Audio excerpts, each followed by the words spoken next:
Someday isn't on the calendar. And that's a very important lesson for all of us mortals here today. We're all taught that life is tough. Life's a bitch.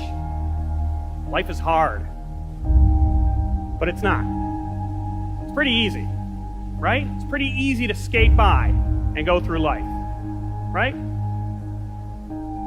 We wake up every day, most of us in the world, with a roof over our heads, a big comfy bed under our butts, fridge full of food, never have to worry about starvation or homelessness. We have friends and family that'll help us out when those things come. Those are the things that made life dangerous 100 years ago. Now we complain if life isn't convenient.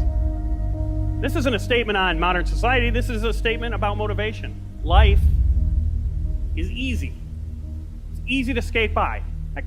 It doesn't even sound that bad. It's called skating. Skating is fun. Who doesn't love skating? I love skating. Who doesn't love skating? It's pretty easy to grow up, put your dreams aside, leave your passions behind, take a job that you don't even really mind.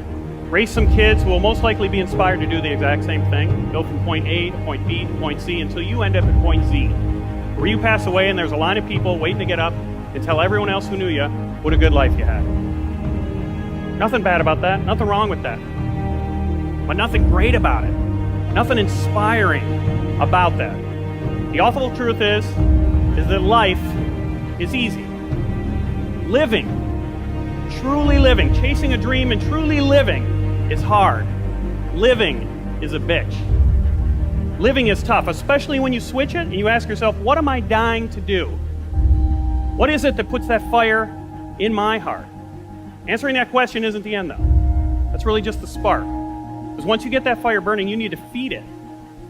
You need to keep reminding yourself of putting new coals in there and reminding yourself every day about that goal. Because we've all taken up a hobby or a goal or a workout that we stop for just a couple days and then we never pick it up again. You need to constantly remind yourself that you're dying and that you're dying to do something. Because the minute you forget, life creeps right back in. And life is easy. Living, truly living, chasing a dream and truly living is hard. Living is a bitch.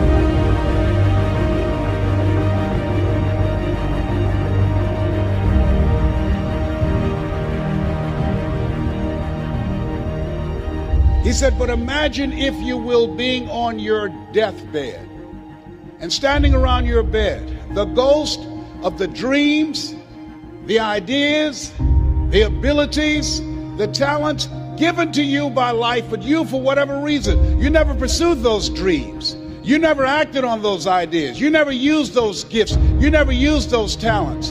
And there they are staring at you as you're lying on your bed with large, angry eyes saying, we came to you. Only you could have given us life. And now we must die with you forever.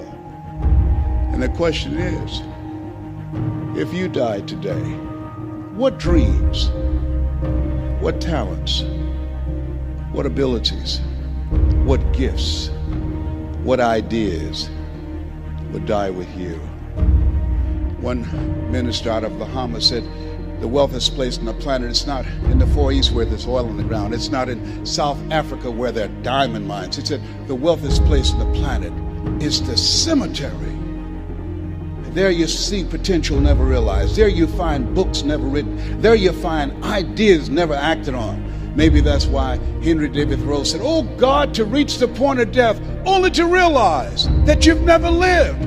Only to realize that you've never scraped the surface of your potential. Let us say again, live full, die empty.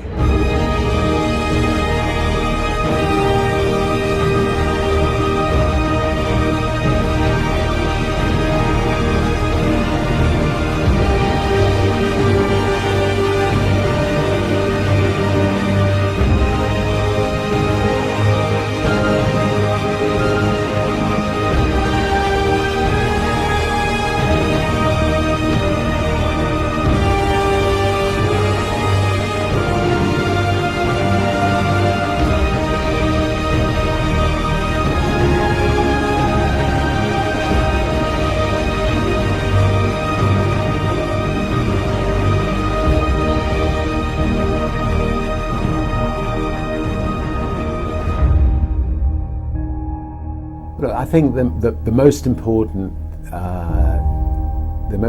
thing about running a company is to remember all the time what a company is.